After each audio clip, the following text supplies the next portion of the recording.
podcast yang akan membawa menjelajahi kisah-kisah penting dalam sejarah Indonesia.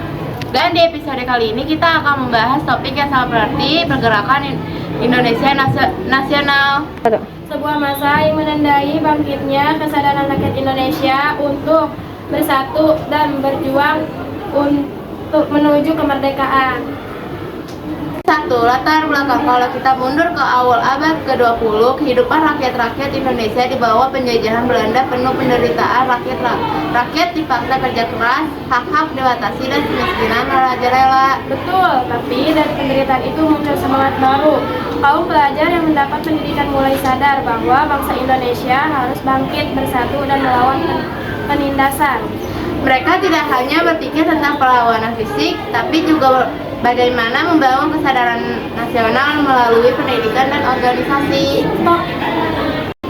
Segmen 2, lahirnya organisasi pergerakan. Nah, tonggak pertama pergerakan nasional muncul pada 20 Mei 1908 dengan berhentinya Budi Utomo. Benar banget, Budi Utomo didirikan oleh Budi Utomo dan mahasiswa Astovia. Fokus mereka adalah pendidikan dan kemajuan bangsa melalui ilmu pengetahuan.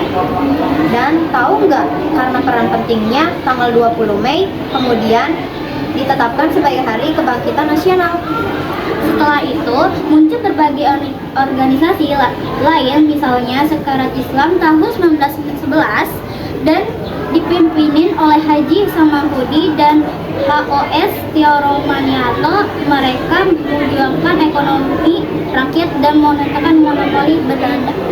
Lalu ada juga Indonesian Party yang berdiri pada tahun 1912, didirikan oleh Dues, Dekker, Dr.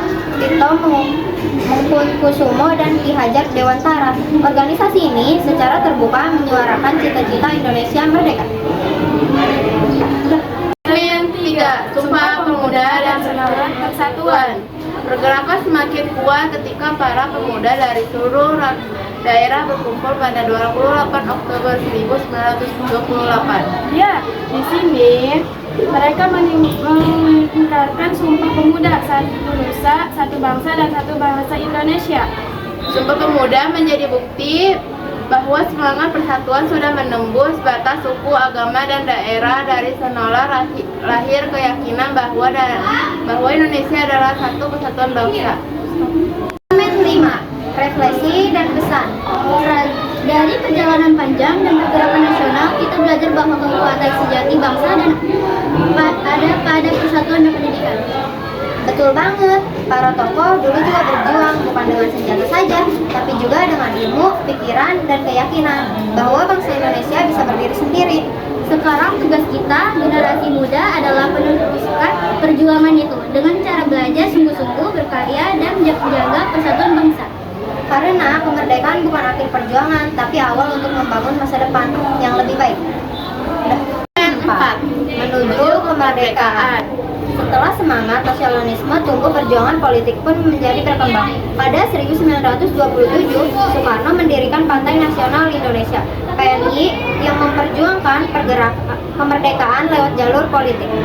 Meski banyak pemimpin seperti Soekarno, Hatta, dan Jamil sempat ditangkap dan diasingkan oleh Belanda, semangat rakyat Indonesia tidak pernah padam.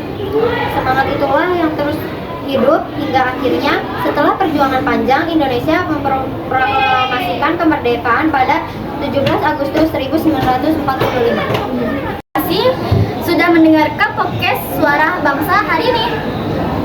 Jangan lupa untuk terus cintai bangsa dan warisan perjuangan bangsa kita. Sampai jumpa di episode berikutnya.